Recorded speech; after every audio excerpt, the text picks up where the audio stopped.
ॐ स्थापकाय च धर्मस्य सर्वधर्मस्वरूपिणे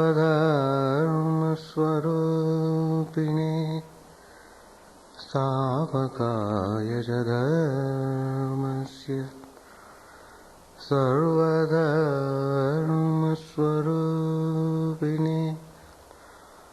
अवतारवरिष्ठाय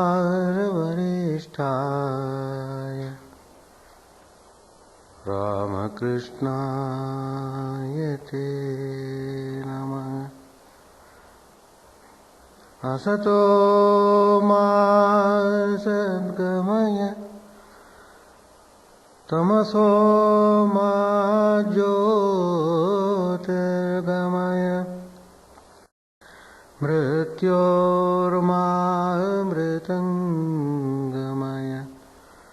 ॐ शान्ति शान्ति शान्ति। Let us bow down to Sri Ramakrishna, the embodiment of all religions, the Supreme God incarnate.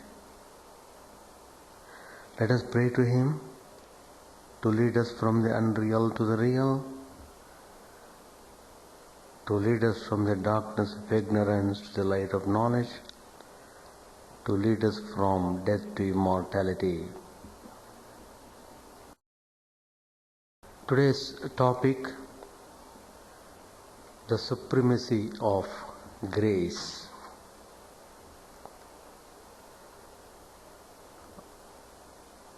To know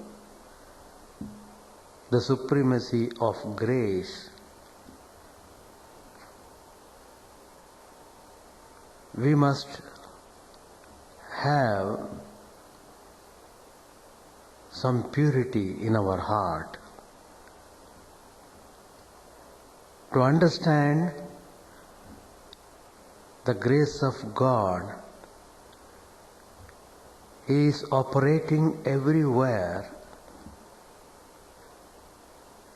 we need to pass through spiritual way.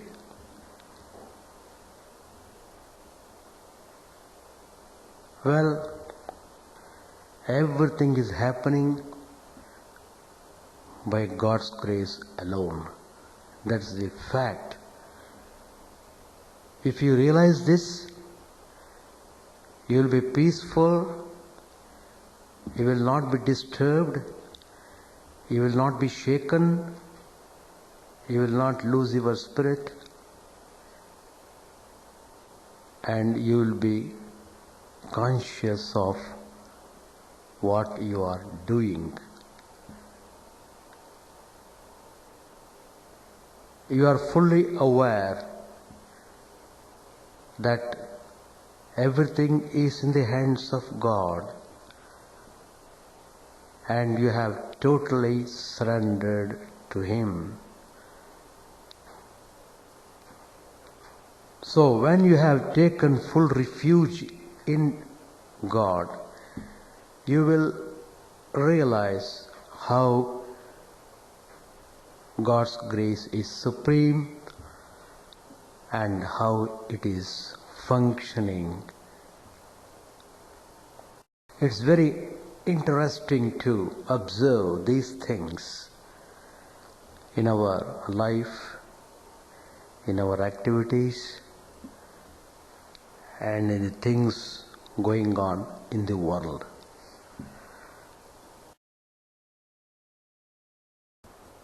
There's a word called duty. As soon as we are born into this world, we are supposed to do certain duty.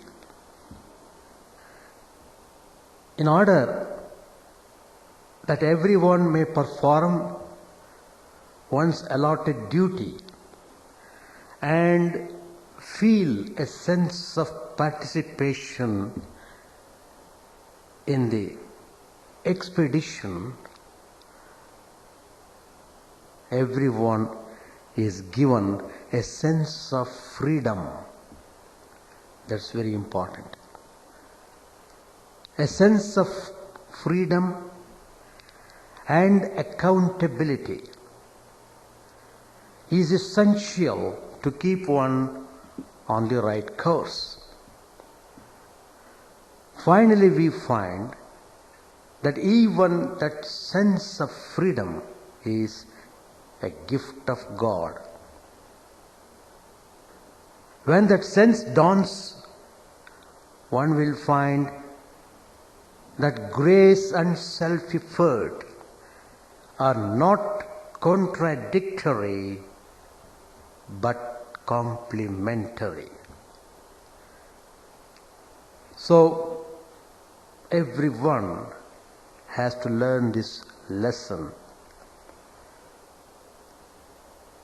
There are many instances to illustrate the supremacy of grace.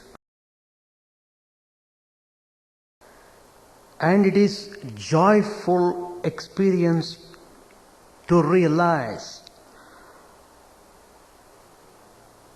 the play of grace. When you find God's grace abides finally, you become really ecstatic.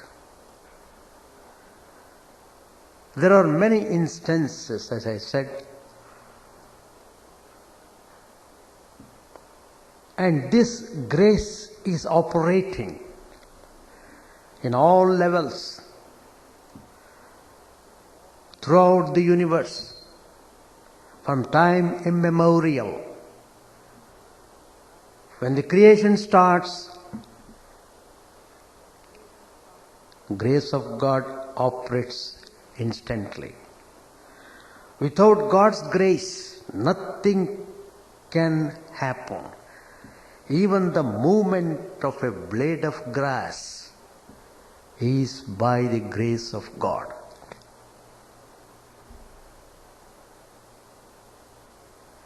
Lord Krishna himself declares in the Gita, he tells Arjuna, why are you feeling so much weakened? Why are you so much depressed? Why do you feel confusion about your moral responsibility? Why do you feel that you are not able to fight in the battle? Do you think that you are doing all these things, you are thinking, you are seeing, everything is done by you? You must know, definitely not. Everything is done by the supreme will of God. You are just an instrument. Nimitta matram bhava savyasachan. Realize that you are just an instrument, nothing but that. Everything is done by God. And everything is going on by the will of God. None can stop it. Do you think you can stop this battle? All these people who are standing in the battlefield are all killed. Look at this. I'll give you an experience what would happen in the future. All the future events you can see now. And thus you will be able to realize the supremacy of grace. And you must know that it is account of this grace you are able to see this vision. This universal vision is not given to one and all. And I am giving this to you because you are humble. You have accepted me as your best friend. You have chosen me to be with you all the time. And you have been thinking about me all the time. So, the grace is flowing upon you. Now look into this vision. Understand yourself. Then decide what to be done.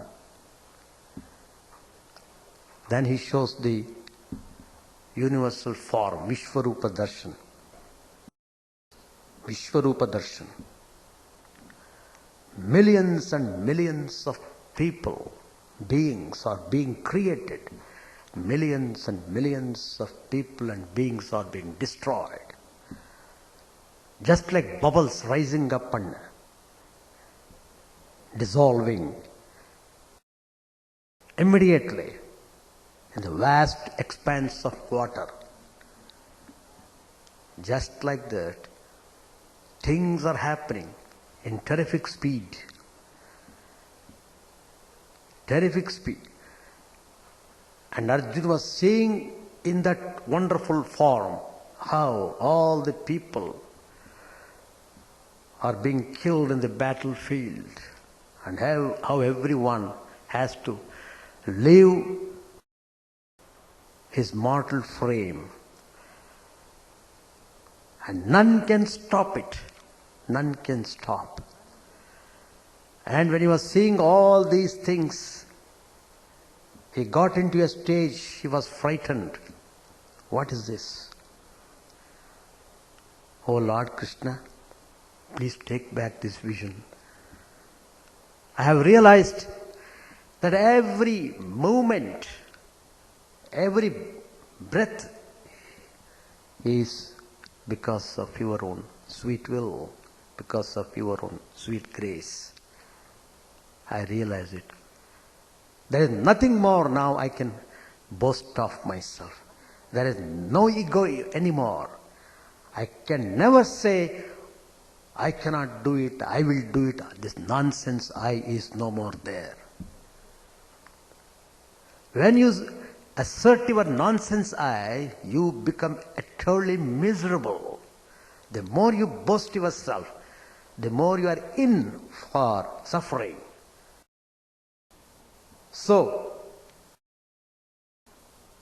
if you have to realize, if you have to experience the immense glory of God, you must completely erase your ego. You are nothing in front of the divine God.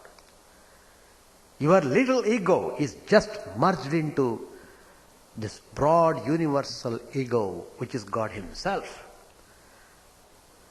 So, by this vision of Vishwarupa Darshan, Arjuna got back his senses and he said, Krishna, I will literally follow your commandments. I just follow what you say. All my depression is vanished. I have got back into my original status. I can fight. I can never turn back. I can never accept defeat. As long as I am with you, as long as you are within me, who can defeat me? Who dares to defeat? None can defeat. None. So, finally the Mahabharata war was won. It is a glorious example of showing the victory of grace over the material might. What is your material power? It is trash compared to spiritual power. Kshudram hridaya daurbilyam taktvottishta barantapa. All the weaknesses are just killing the man. You have to get rid of these weaknesses. You have to assert your real manliness. Then only you become qualified to enjoy, to experience the divine grace.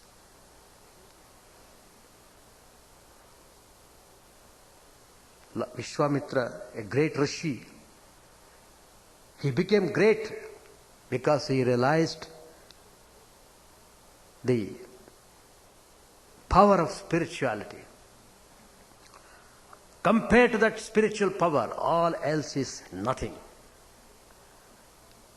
Brahma Tejo Balam Balam, Dig Balam Kshatriya Balam. He says, and he rose to that highest level of spirituality when he realized that spiritual power is the real power. Spiritual life is the real life. Spiritual joy is the real joy. Spiritual experience is the real experience. That is the final result of the divine grace. If you are having this realization that supreme grace is possible only when you act in a spiritual way, when you believe that the whole universe is being looked after by the Supreme Lord. He takes care of all the beings through His supreme grace. In the Upanishads also we find a story. In every age, God shows His act of grace. That is His way. You are suffering because you are not aware of the flow of grace. Once you become aware, you are freed from delusion. You are no more in bondage. Well, at a certain point of time, there was a fierce battle between the gods who represent good and demons who represent evil. The fight between good and evil. It's always there in one form or other. One form or other. Always it will be there. Always there will be play of gunas. If all the gunas stand at one level, then the play stops. There is a state of tranquility. At the time of Mahapralaya, the whole universe stays in that level of equanimity. All the three gunas, sattva, rajas, tamas, are in one line. No activity. So, the demons were very powerful. They had tremendous powers. But their conception of God, their looking upon God for their material benefits was entirely different. They did not look upon God as supreme. They just worshipped Him in order to get some more boons, some more powers, so that they can boast themselves much more and torture the people much more. That was how the demons were ruling. Well, it was not very easy for the gods. Gods means the ordinary angels, you can say. Ordinary angels. That means those who are more than human beings, but less than the Supreme Godhead. Well, they fought and fought. They could not, there was no sign of winning the battle. So, finally, all the gods went to the abode of Lord Vishnu and requested him to come to the rescue. And Lord said, well, continue the battle, you will win the battle finally. That assurance was given. That assurance, that hope, that was the awakening of grace, of God's grace in the Devatas. They realized immense potency inside their heart. They felt immeasurable strength and courage to continue the battle. And they did. Finally, they won the battle. The demons were totally destroyed, defeated.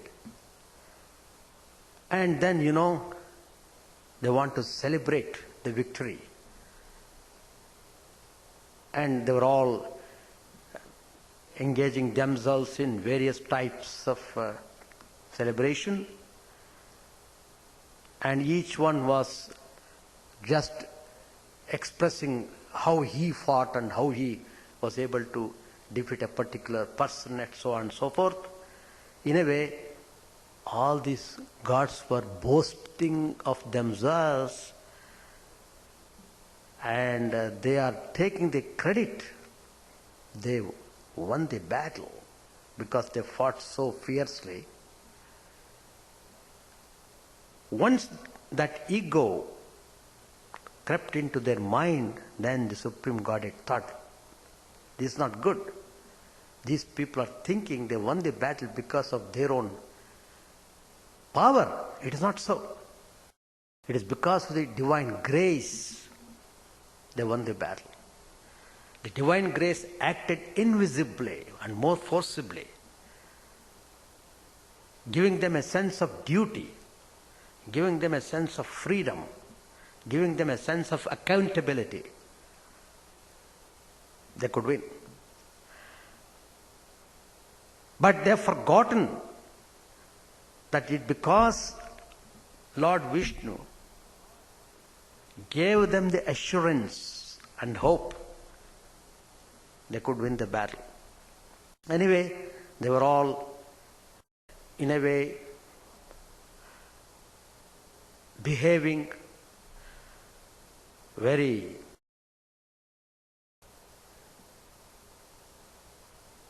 non-spiritual way, boasting about themselves. Suddenly they found an incomprehensible spirit just a few yards away from them. Suddenly it appeared there.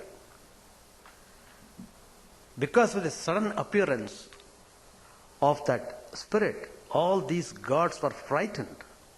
What is this? Suddenly it has come. Should we have to fight again? Is it some demon that is coming? They got into confusion, terrible confusion and terrible fear. Just they grappled them. Then, first the Agni, the god of fire god, he went to find out who the spirit was. He was sent, go and find out the whereabouts of that spirit. And when he went there, the spirit asked him, who are you? And Agni said, I am the fire. I can burn anything on this earth. I can burn. I have got that power of burning. Is it so? Then the spirit threw a straw, a grass, a blade of grass. Let me see how you burn it. Burn it. And fire started using its power to burn that little blade of grass. He thought it's nothing, but he could not burn it. He used all his power. Nothing could be done. He was ashamed. He felt terribly humiliated. He went back and reported Indra, I couldn't understand who that spirit was. I could not burn that blade of grass. I felt my power is nothing before that. Then the Vayu was sent. Wind god. He went and he boasted himself, he can carry off anything on this earth. Let me see how you, please carry this blade of grass. And he tried to carry it off, but he could not do. He applied his maximum force. Nothing could be done. The more force he applied, the more tiresome he would become. He was exhausted. And he was also terribly humiliated. He felt that his power is useless. He went back and reported Indra. No, he could not understand the mysterious figure there, mysterious spirit. I don't know. Then Indra himself went to see what it is. When he approached that spirit, the invincible spirit immediately vanished. It disappeared. In that place, Indra saw the divine consort of Lord Shiva, Uma Devi, standing there in a blissful form. And Indra addressed her, Mother, what is this? I can't understand. What's all going on? What is this mysterious spirit appeared and behaved in this way? Can you explain what all this? Then the mother said, yes, that is the Brahman, that spirit, the incomprehensible spirit, which you saw, which just vanished from here, is none other than Brahman himself. It is his power that was responsible for your victory, not your little ego, because you were all boasting about your power. He wanted to show that your power was not the reason for winning the battle. So, Indra realized how it is true that they are just instruments in the hands of Supreme God. That is how they realized the supremacy of grace. And I have already stated about Mahabharata, how it is a story of the victory of grace over human boast and ambition, victory of the supreme grace over material might. So, we must be very simple, free from ego. If you are pure enough, you become more and more simple. The more you simple become, the more you understand the grace of God, and you become more and more peaceful.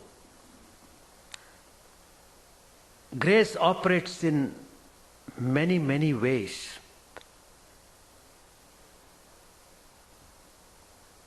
Many, many ways.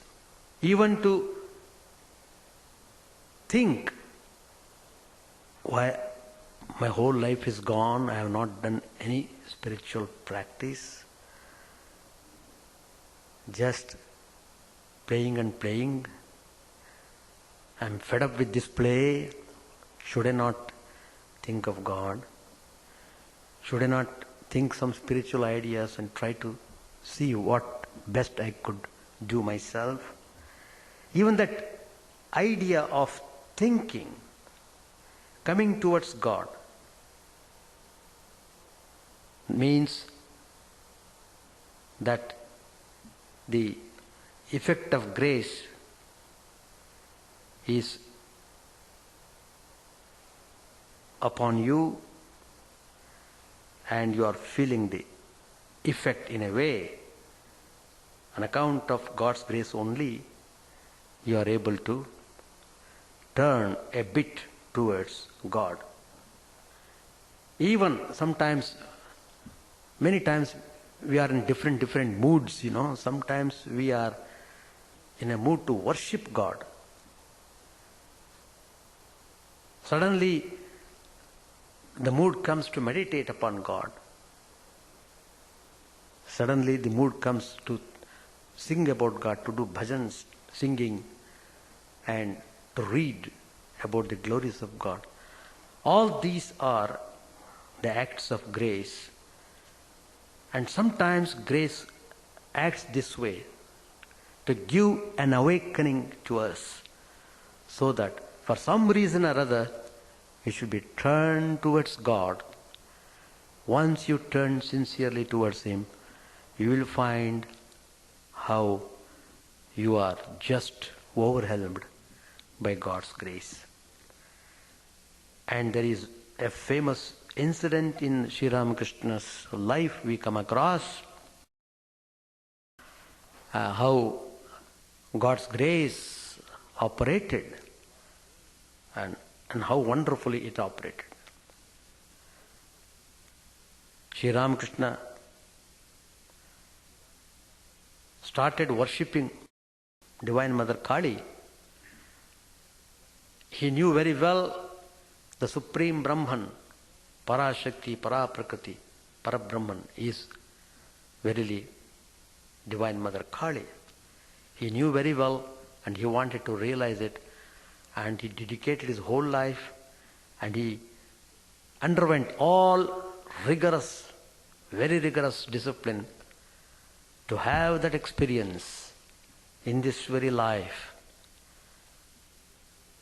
And he was very strict about performing the disciplines, and he did tapas in a way for 12 long years of deep meditation, intense worship, intense longing, constant prayers. All these things were done one after the other, non-stop for 12 years.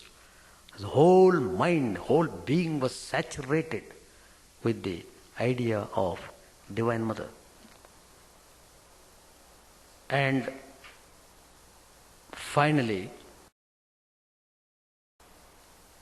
he could not tolerate anymore the separation of his self from the Supreme Self. When he was in that tremendous longing, immediately flashed the divine light.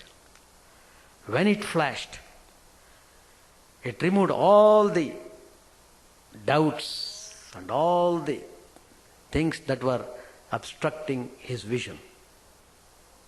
And just his whole being was filled up with that divine light. And he felt tremendous joy. And he became ecstatic to the extent he was totally unconscious of the world outside. He was in a super conscious state. And he was in that state for many hours.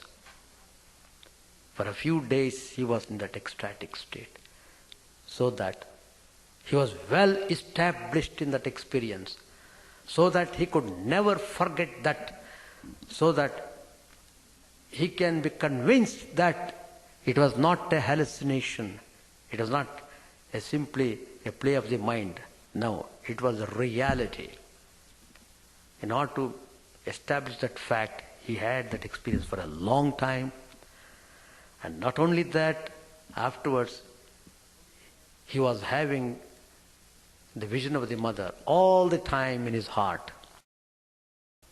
Any time he could communicate with Divine Mother. Almost every day he would go and talk to her as we are talking. So he established communication with the Supreme Godhead. And he felt the immense grace of Divine Mother.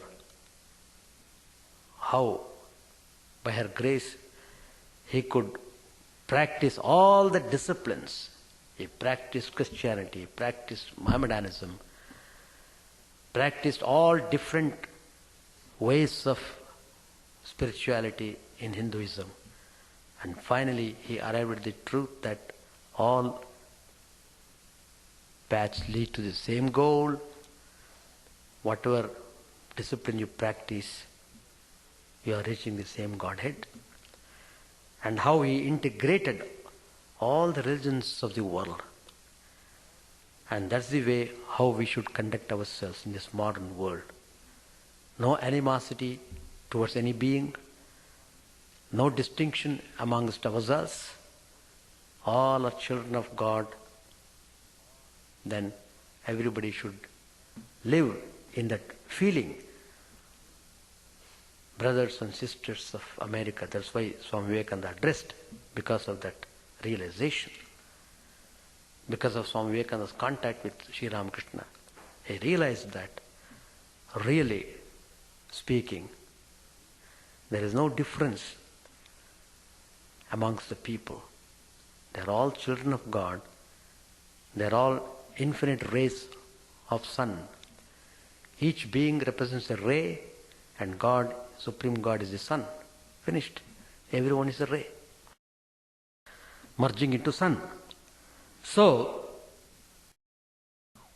how God's grace worked through Sri Ramakrishna, and how God's grace was responsible for the Supreme Godhead to be incarnated as Sri Ramakrishna, so that he could show us the method, the way to reach the Supreme God. So all these are the acts of grace, kripa. That's why we find in Sri Ramakrishna's life how he became the personification of grace. Kripa Murti, Sri Ramakrishna. And his kripa was so extensive. It would cover everyone, whoever has come to him. And sometimes people might not have seen him. Sri Ramakrishna's kripa goes there and makes them feel drawn towards him. That's the wonderful power. Sri Ramakrishna's grace operating, even now it is operating in different ways among different people. Not only among Hindus, even among the people who have not studied any Hinduism, even among the people who have not seen Sri Ramakrishna, who have not heard his name.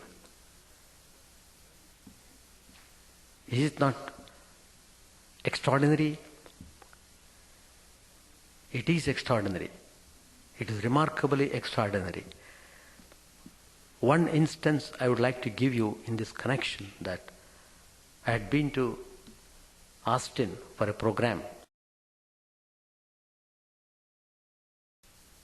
There, about 30-40 people had come for the program. And after the program was over, the sponsors of that program came to me and introduced a particular person, an American, elderly person, maybe after 50. A married man, wife is a Catholic, very strict Catholic, strictly follows her religion. And this man has come to Sri Ramakrishna.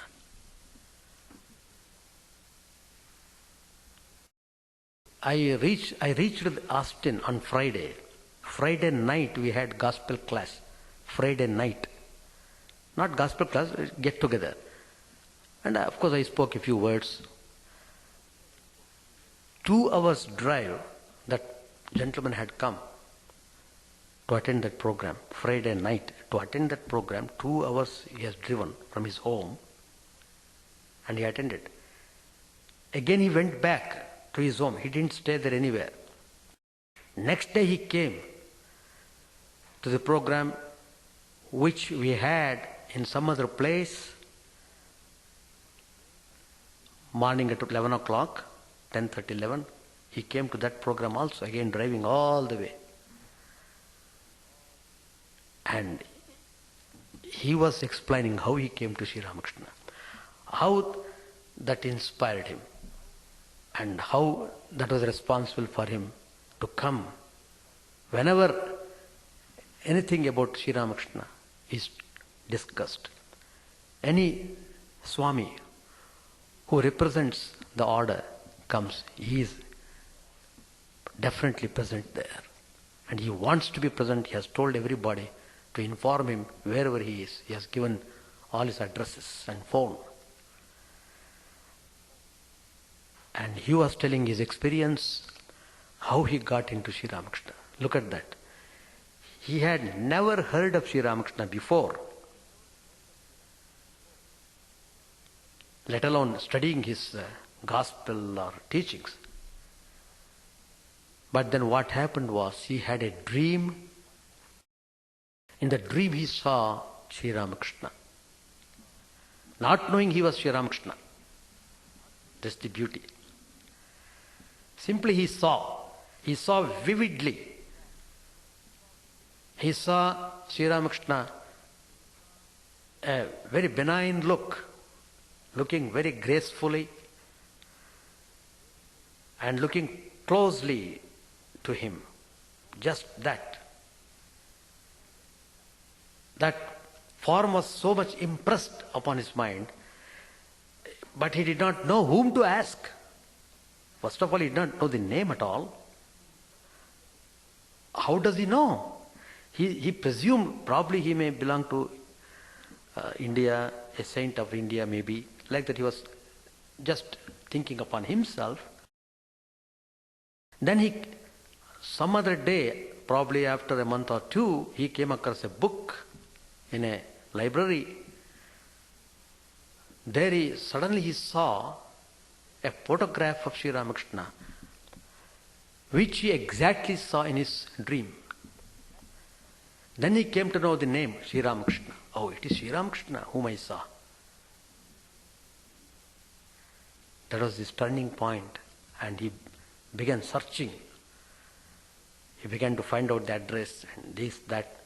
Then he found out the group studying Gospel of Sri Ramakrishna in Austin, and he contacted them. He said he would be very happy to come and participate. He came and he participated, and he began to study more and more of Sri Ramakrishna. And he's feeling immensely peaceful and joyful. He was talking to me, Swamiji, one day I would like to come to Chicago. I told him, come and stay as long as you want. So, what I am telling is, God's grace can operate in any manner it wants. And when it operates, when you realize it, you are blessed.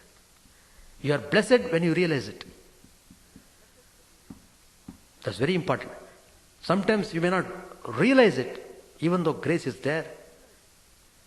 Then probably you have to wait a long time to understand that. Anyway, that is what we find in Sri Ramakrishna. They go out of the way, the incarnations, they go out of the way to help the people, to turn them towards God. And that's the beauty of grace. And there is a story how Sri Ramakrishna's father, a very great devotee, and because he was strictly following the traditions, It's not necessary that you must have initial faith and this, that, etc. Just follow the tradition. Everything will come by itself. That's the point. But not doing anything, don't expect anything to come. Do something, keep doing, then you will see how things will come. They come. They certainly come. Nothing is done in waste. And these traditions are laid by the great masters who are adept in spiritual ways. And they have told, do this, do this. Never question, why should I do? Simply do it. By doing it, you will get, your question will be answered automatically. You don't have to ask the question. You don't have to unnecessarily disturb yourself. Simply keep doing things sincerely, honestly, you will know the value of grace, how it is immense, how it is immeasurable. And because Sri Ramakrishna's father was practicing so much discipline in his life,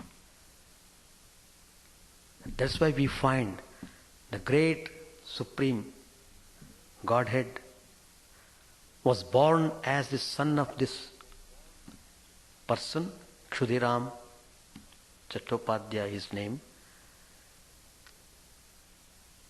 a great devotee in a humble village,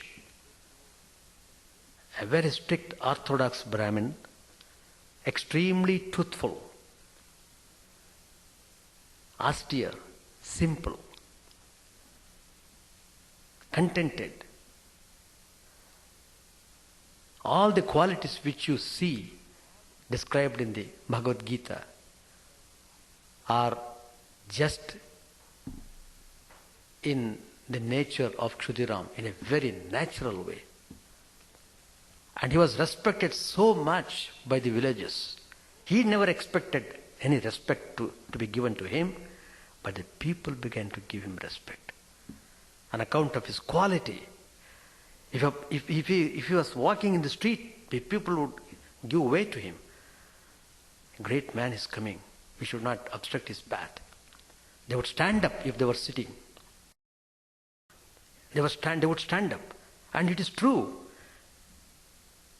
You see, that is the divine attraction. That is the divine power, divine force, I should say. Divine force. I had seen one of our Swamis in our Ramakrishna mission I am very blessed to have seen at least half a dozen Swamis, very highly elevated spiritual personalities. One of them, I was a brahmachari, I was in training center Belur Math for 2 years, 1960, 2 years I was there for the training all over India. The novices would come for training to the Belur Math to have some foundation about our spiritual life and so on. We would study Upanishads, Bhagavad Gita, scriptures, all these things. So there, of course, it is the abode of monks, Belur Math, Calcutta, abode of monks. Always there would be about 50, 60, 100 monks would be there always. That is the headquarters of the Ramakrishna mission. And so wherever you see ochre robe, whatever direction you see.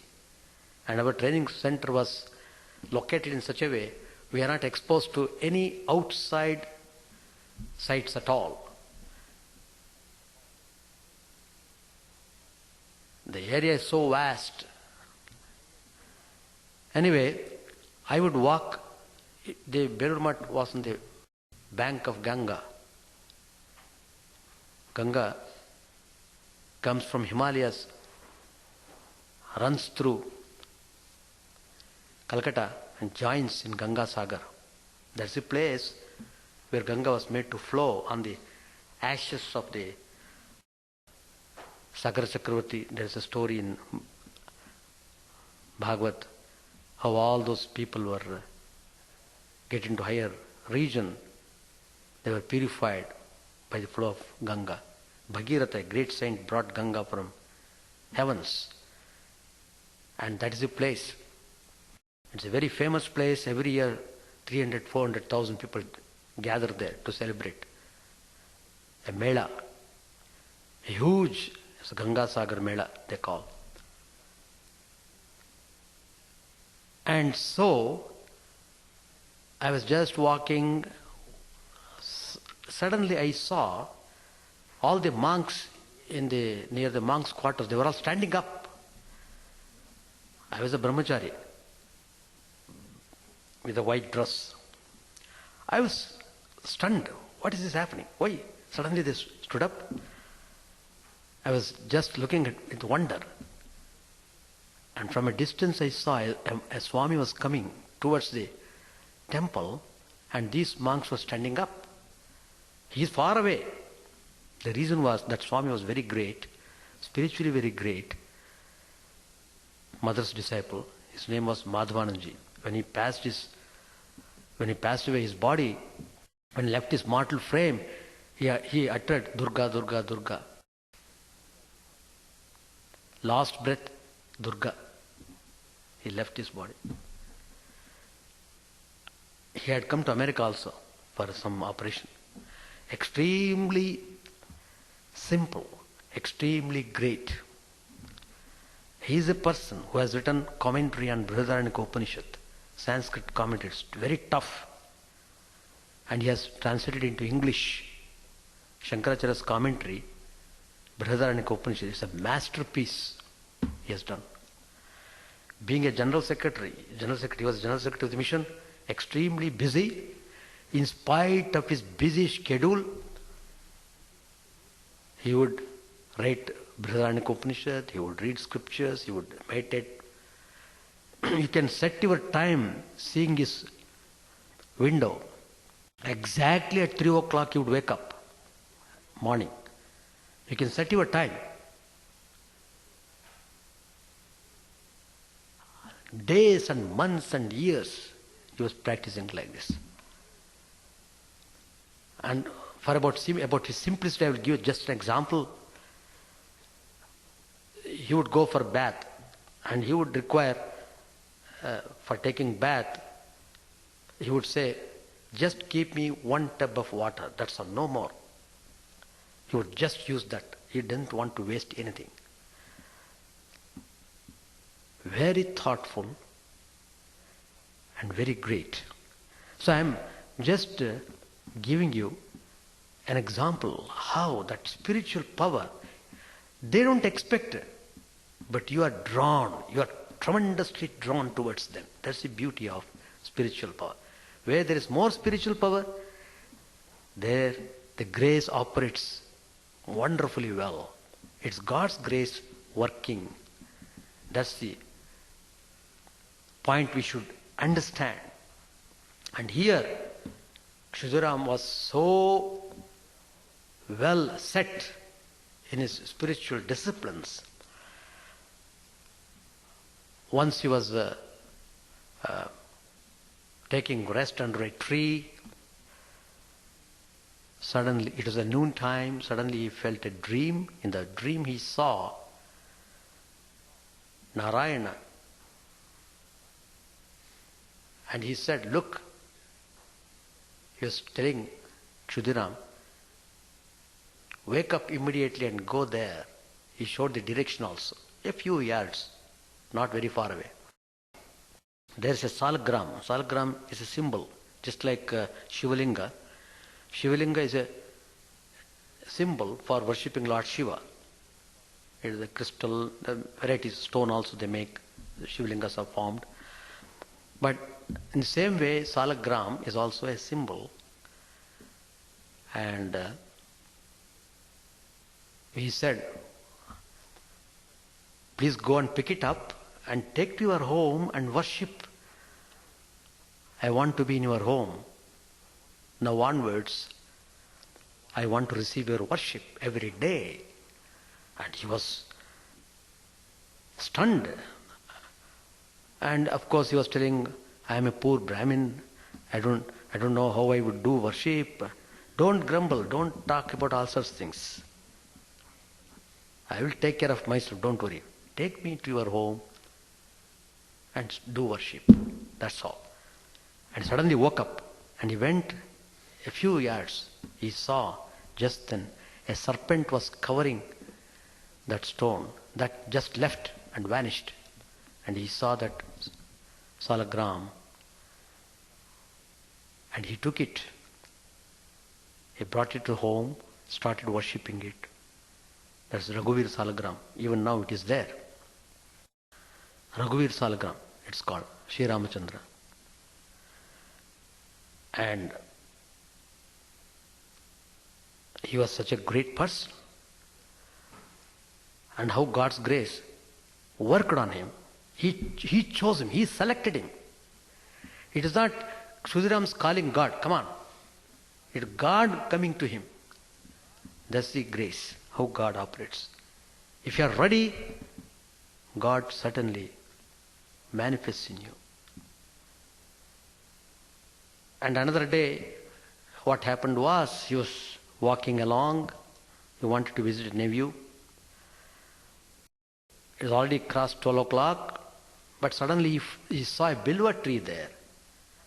Unusually, that was not a usual season, but it so happened that bilwa tree had excellent bilwa leaves. By looking at that, he was charmed. Well, how can I get these bilwa leaves? Such a tender and beautiful, not a single hole, so fresh. So it provoked him to offer worship.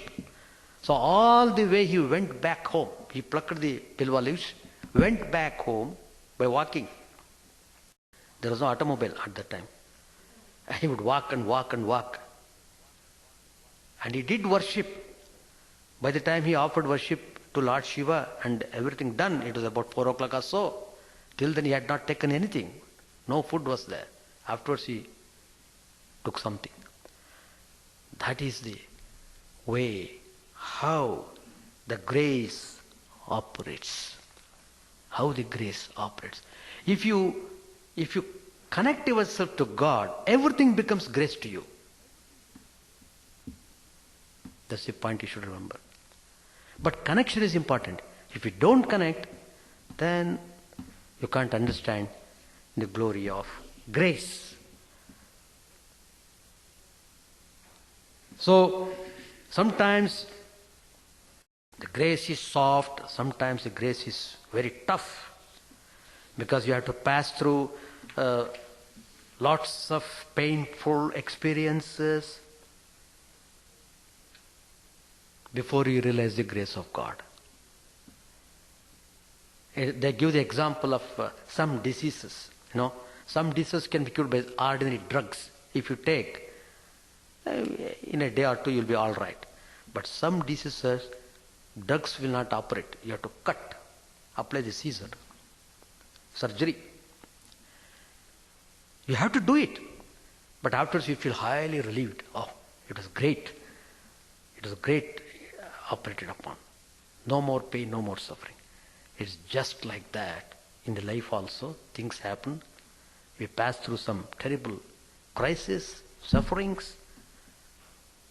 But then you will find how God's grace finally wins and how you will be overwhelmed by His grace. But all this is possible. Only thing that is required is follow the tradition and connect yourself to God. Then everything will go very well. And as Sri Ramakrishna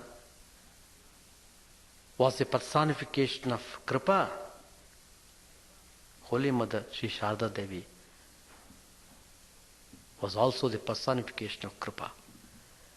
She would never say no to anyone who would come to her. Anybody. Simply she would accept. And she would show her grace. When she said, I am the mother of all, why should I distinguish between this and that? And she meant when she said, I am the mother of all, means I am definitely mother of everyone. I am the mother of not only good, I am the mother of the wicked one also. So my responsibility is to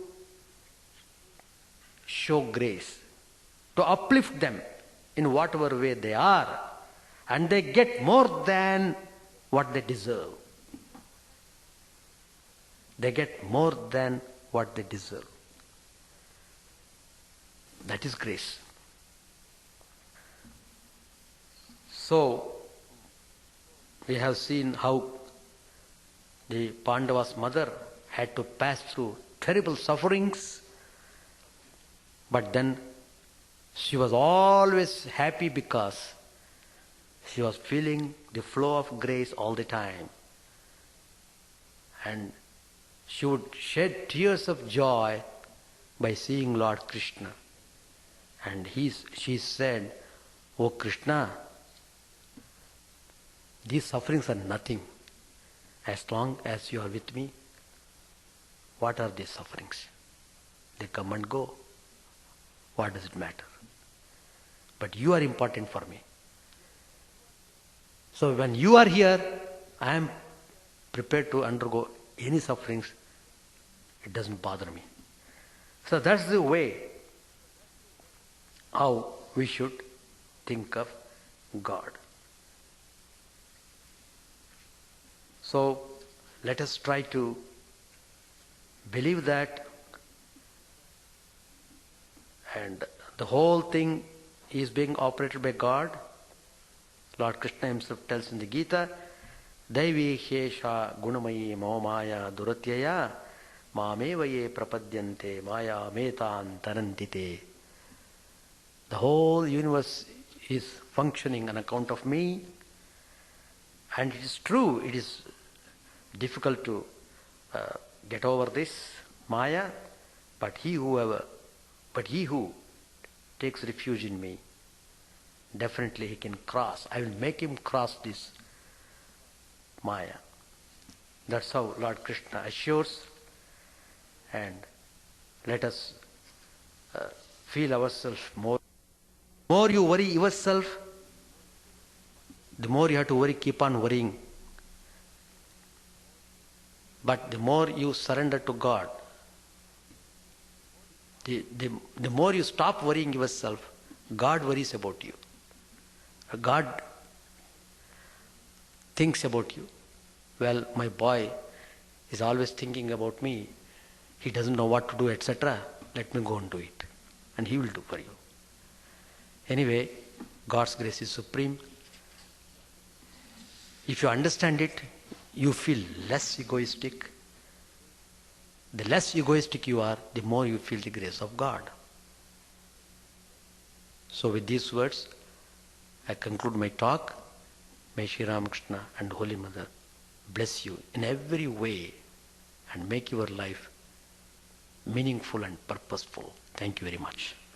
Om Sahana Vavatu Sahanau Bhunaktu Sahaviryam Karavavahai Tejasvinavadhitamastu ma vidvishavahai. Om Shanti Shanti Shanti. Harihi Om.